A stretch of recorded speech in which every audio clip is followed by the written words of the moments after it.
She walked into the wrong wedding. Nia rushed through the venue doors, breathless and late. She slipped into a back row seat, relieved she'd made it in time. But when she looked up at the altar, her heart stopped. That wasn't David. She was at the wrong wedding.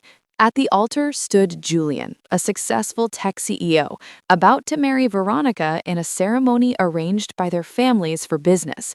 The officiant asked if anyone objected. Julian glanced back at the crowd and his eyes found Nia. Time stopped. Everything else faded away. Just them, locked in a moment neither could explain. Julian couldn't look away. Veronica noticed and hissed his name, but he didn't hear her. He looked at his bride, then back at Nia, and made a decision that would change everything.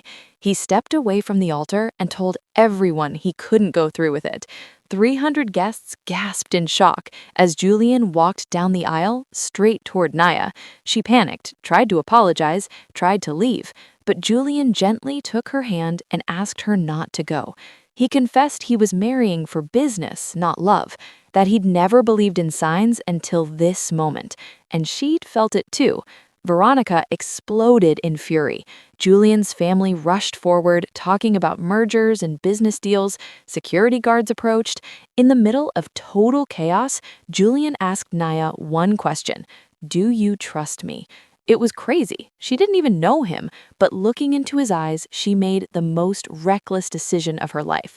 They ran. Hand in hand, they bolted through the venue as Veronica screamed behind them, and guests filmed everything.